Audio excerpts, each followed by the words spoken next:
One guy I'm not sure how you view, because he's not going to be a target hog because he's behind literally the pinnacle of target hog in Michael Thomas. But Emmanuel Sanders goes to Sean Payton, that Drew Brees offense in New Orleans that has just for years and years lit up scoreboards. I mean, he himself referenced it as kind of similar to when he went to the Broncos when Peyton Manning was there, and they were also just going bananas, and he had some insane seasons there. He's thinking he's going to do similar things to that.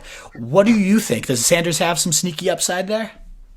Like, if it was only Michael Thomas, that would be one thing. But we also have Alvin Kamara, who is going to be this offense's number 2 pass game option. So, and then Jared Cook was fantastic last year. So, like, Sanders' best case scenario is the number 3 option in a passing game that has trended more towards run the ball in recent years. Now, I know it's run the ball. It happens when you win. You don't win because you run the ball. I get it, everyone. But they have made a concerted effort over the years to both have Brees throw the ball less, and he's throwing downfield even less than he ever has. So Sanders is awesome. I mean, the fact he did what he did, 17 games last year because he didn't even get the bye week with the midseason trade, coming off the Achilles. He was a better ball from Jimmy Garoppolo away from scoring the game-winning touchdown in the Super Bowl. Right. He's awesome. I just think he's going to be a better real-life addition than fantasy. I mean, just kind of looking at where he's falling in these drafts, I mean, I would just rather have the Giants wide receivers, Henry Ruggs, Anthony Miller, just guys that actually have a chance to be even the number 2 pass game option in their offense. Because right now, Cooks is on the outside looking in there. So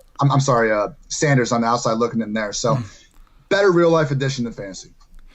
It could totally end up that way. I get it exactly what you're saying, especially when there's Jamison Crowder's available. That could be their number 1. So that does make total sense.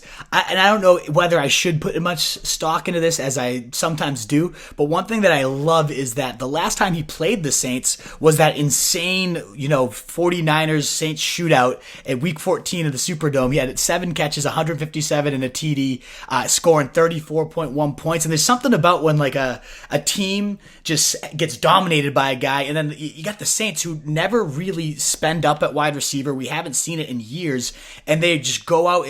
Nick Underhill, their beat reporter there, says it's just such a perfect marriage that the team that never spends on their wide receivers had to go out and get this guy because he plays the intermediate range so well that I just wouldn't be shocked if we do get 1,000 yards, and maybe he does.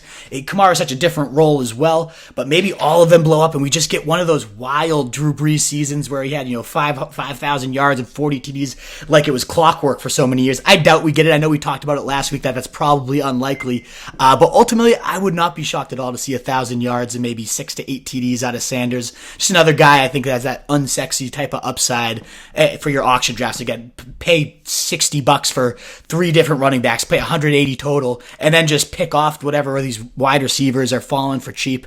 That's going to be totally my game for any people out there that do. Did you do any auction drafts, Ian, or not really?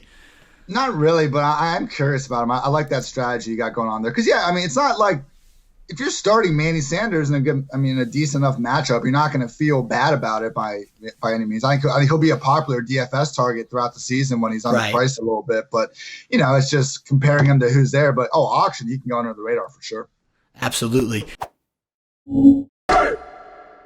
What is up, you Fantasy Wolf? Thanks so much for tuning in. If you haven't already, share your thoughts in the comments, check out some more videos, and join the newest Wolfpack by subscribing below.